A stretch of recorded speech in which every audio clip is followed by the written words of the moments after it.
Ciidamo tiro badan oo ah ilaalada madaxweynayaasha maamulada Jubbaland iyo Puntland Axmed Maxamed Islaam iyo Siciid Cabdullaahi Deni ayaa goordhow si wadajir ah waxay u soo gaareen magaalada caasimadda ah ee Muqdisho oo beri la filayo in uu ka furmo shirka wada-tashiga ee ay yeelanayaan madaxweynaha Soomaaliya Xasan Sheekh Maxamuud iyo golaha mustaqbalka Soomaaliyeed. Ciidamadan oo horey loogu diiday in ay soo gaaraan magaalada Muqdisho ayaa markan loo ogolaaday in ay halkan yimaadaan. Ciidan ku hubeysan hubka culculus iyo kuwa fudfudud noocyadooda kala duwan ayaa si wadajir ah kaga soo ambabaxay magaalooyinka Garowe iyo Kismaayo, iyada oo daqiiqado ka horna ay soo gaareen magaalada caasimadda ah ee Muqdisho. Labada madaxweyne oo hoygii ay degi lahaayeen looga diyaariyey gudaha xayndaabka xerada Xalane ayaa xilligan waxaa la arkayay ciidamadan oo tiro badan isla markaana gaadiid dagaal oo aad u hubeysan wata gudahana u sii galaya xayndaabka xerada Xalane, halkaasoo guryihii ay degi lahaayeen looga diyaariyey labadan madaxweyne.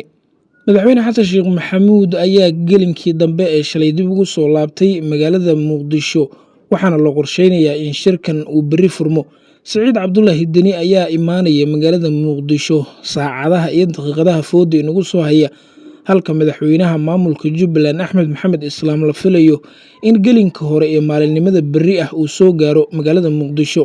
Shirka ayaana la filayaa in beri ama maalinta ku xigta uu ka furmi doono magaalada caasimadda ah ee Muqdisho. Madaxweyne Xasan ayaa waxa uu cadaadis xoog leh kala kulmayaa beesha caalamka, kuwaasi oo ku cadaadinaya in si degdeg uu shirkaasi u qabtay isla markaana looga arinsado xaaladda guud ee dalka. Sida la ogsoon yahay, shirkan ayaa diiradda lagu saari doonaa wax ka beddelka dastuurka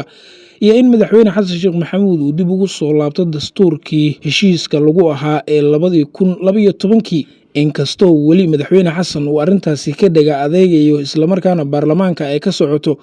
wax ka beddelka iyo doodaha dastuurka, qaar ka mid ah xildhibaano ka tirsan labada gole ee baarlamaanka ayaa tegey garoonka diyaaradaha ee magaalada Muqdisho, kuwaasi oo halkaasi ku soo dhaweeyey ciidamada iyo wafdiga horudhaca u ah labada madaxweyne. Inkastoo saxaafadda gudaha loo diiday in ay si rasmi u soo tabiyaan xaaladda gudaha garoonka Aadan Cadde iyo mas'uuliyiinta horudhaca u ah labada madaxweyne iyo ciidanka tirabeelka ah ee soo gaaray magaalada Muqdisho,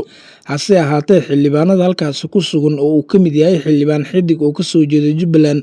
ayaa la arkayay in uu muuqaalo ka soo duubayay ciidamada maamul goboleedka Jubbaland ee soo gaaray magaalada Muqdisho. Haddaba wax walba ee ka soo kordho xaaladda guud ee dalka, gaar ahaan ciidamada tirabeelka ah ee labada madaxweyne Puntland iyo Jubbaland ee soo gaaray